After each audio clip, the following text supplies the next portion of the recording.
creative friends. This is Freya, and thank you so much for being here. So, actually, I was not going to do a part three to this, but then I looked at it and I was like, there are some beautiful things happening over here, and there are some lessons to be learned from doing this. So, before I turned the camera on, I was really looking at it, and the first thing I want to do is bring this up closer just so you can see what's going on. Like, look at the wonderful lines and textures and the juxtaposition of the graphite with the inks and the paints and all the mark making that I couldn't get with a paintbrush, because a pencil just gives you a different sort of a mark than even the finest paintbrush. Not that I love paintbrushes, and I've seen some really absolutely stunning, delicate brushwork, but there's something about a pencil, you guys, that just gives you a different mark. And the second thing that happened that I am really kind of loving, but it wasn't supposed to happen, is that when I pulled off my painter's tape, it did take some of the top of the paper out. Can you see that? And it's not supposed to, you guys. Like, that's the whole purpose of painter's tape. It's not supposed to pull the uppermost layers of your paper, but I don't know if I've just been leaving it on too long. I don't know if, like, where I live it's really hot and humid. I don't know why it's doing that, but what I decided is that, you know what, I really love that white. I love the texture. And it happened over here a little bit too, so it's like a repetition, and I'm really digging it. So I just have this kind of approach, especially with mixed media, because it is so forgiving, is that whatever happens, like, go with it. See if I can find something about it that I like, and then use it. Because, I mean, why not, right? And I just love that little piece over there. I didn't mean for it to happen. It just accidentally showed up, right? So I'm going to use it. And now when I put some paint down on there, it's going to give you a little bit of a different kind of a feel, because the top part of the paper peeled off. So the texture of this is different than, say, before it peeled off, right? So all of these things, they just add to the interest of your piece. That's the way I look at it, right? So I'm going to put that down there right on top of it, and I'm going to keep some of the white as well. So another thing, you guys, is that many years ago when I took a class with Connie Solera, and I don't remember what kind of a class, like, she offers free workshops every so often, and I think this particular one was about color, and it was like a year-long class, and this was like 3 or 4 years ago. So anyways, one of the things that Connie talked about, which I hadn't even thought about, to be quite honest with you, is she talked about, like, making kind of a cycle of our creativity. And I can't go in depth about it because honestly it was such a long time ago, so I kind of forgot a lot of it. So I don't want to say something that is not, like, accurate. You know how memory is, like, I'll be so certain, like, oh no, that's what Connie said, and she didn't say that at all. So I don't want to, like, misspeak, right? But what she did do, I do remember this because I made a chart. And she talked about specifically, like, her creative cycles, if I remember correctly, is that she was kind of with nature. So, like, during the winter, she kind of went into kind of a hibernating kind of a phase. And then, in springtime, she kind of, like, got into the, oh, like, I feel all my juices, like, coming together. And then, she kind of had that kind of a cycle. And everybody is different, and perhaps at different times in our life things, you're going to be different, right? But what I realize with me is that I don't really have a like, I don't have a creative cycle like that, where it mimics, like, say, nature, or some kind of external thing. Like, for me, basically, how I work is I tend to my creativity, like, kind of, I don't look at it like, oh, I'm in an ebb, I'm in a flow state. I don't look at it like that. I just look at it like I do things on the regular to tend to my creative, you know well-being, I guess, right? I have a creative practice, so I'm always showing up for my art. But I have talked about this like a few years ago. I think it was, so I started my YouTube channel 2 years ago.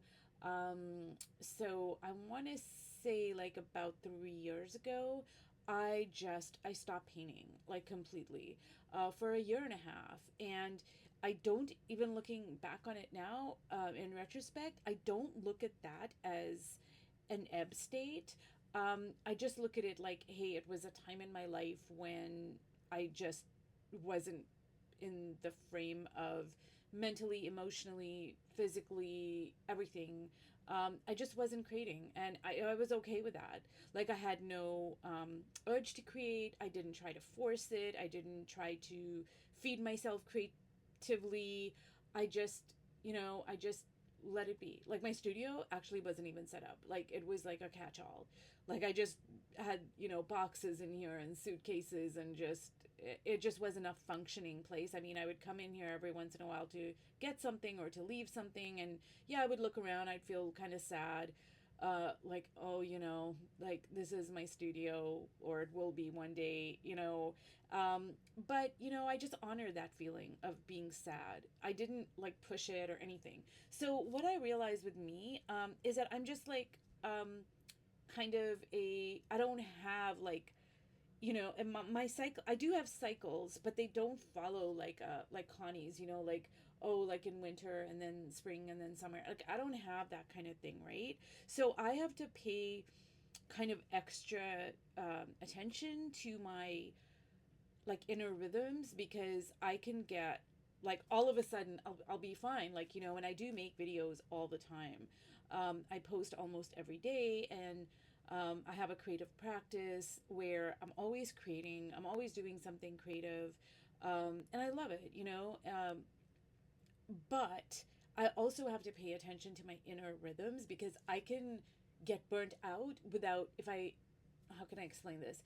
Sometimes I don't see the signs of me getting burnt out. Like, you know what I mean? And it'll just like creep up in me, and then I'm like, oh my God, like, and then I'm like totally like kind of out for the count for like months at a time, right?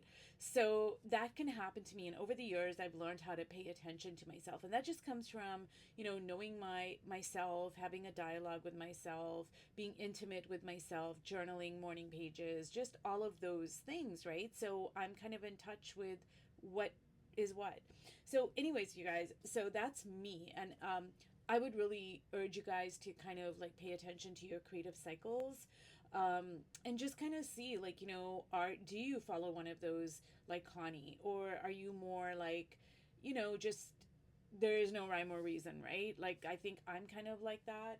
But anyways, what I am gonna do, oh, I'm sorry, guys, I'm supposed to be working here, but I just kind of started talking. So what I am gonna do, you guys, is I am going to take the whole month of August off. I am not gonna be posting any videos on YouTube, and I do have a lot of videos, so you guys can still watch my videos, or go to my playlist section, redo an exercise that I have in a different way, or, maybe you guys want to take a break too, or maybe you guys will discover like, new YouTubers and other channels and other activities, and, other than mixed media.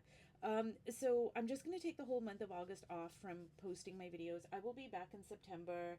Um, and I might post shorts, but I don't know if they'll be like art related. I'm not really sure, but I might post shorts every so often, but I'm just going to take the whole entire month off painting, I mean, making YouTube videos. Now, I still do have my Instagram account, which I haven't figured out, like, hey, am I going to post there? I don't know yet. But my point is that, you know, I just think that, like, and I mentioned this before, we are human beings. We're not human doings. And I think sometimes that can get lost, because we do live in a culture that's like, go, go, go, go, go.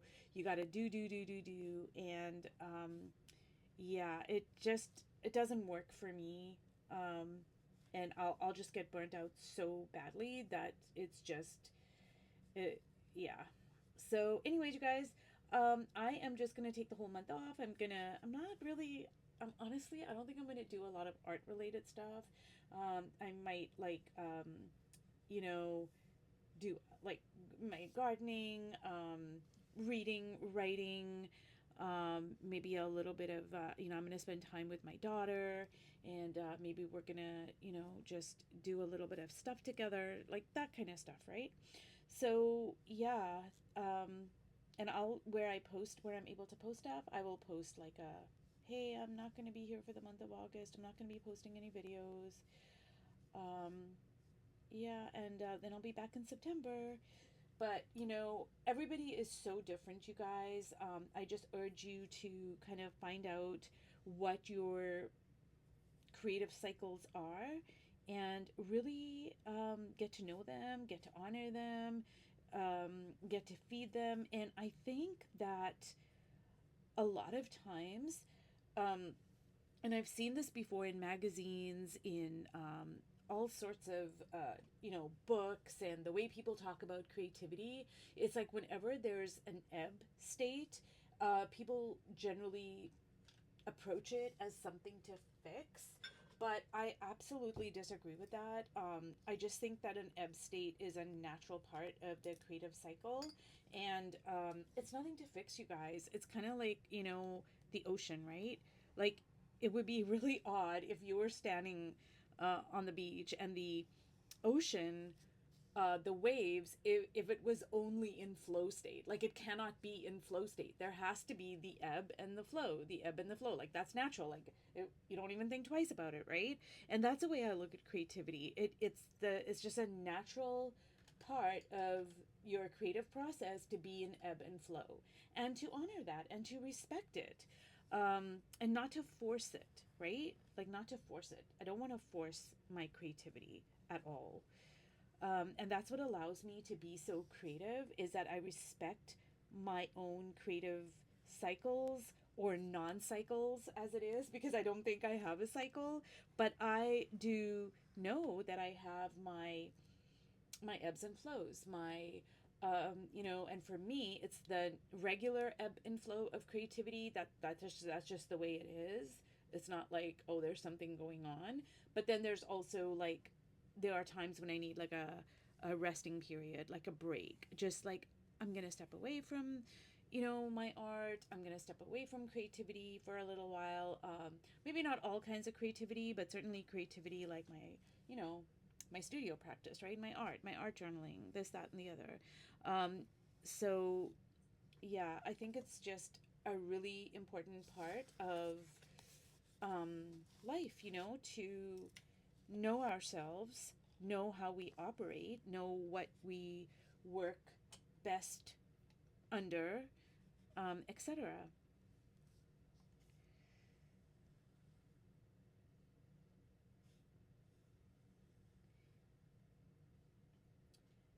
And I am just really loving so much of this, you guys. Like, look at that. Ooh.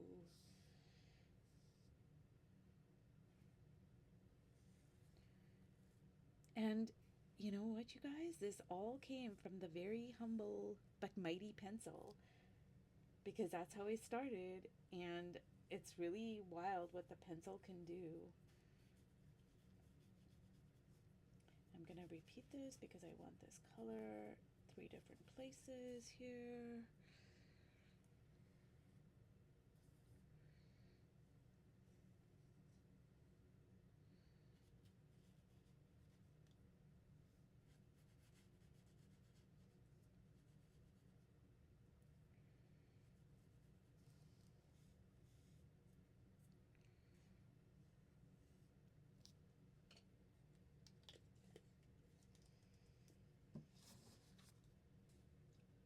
Okay, you guys, like, look at that.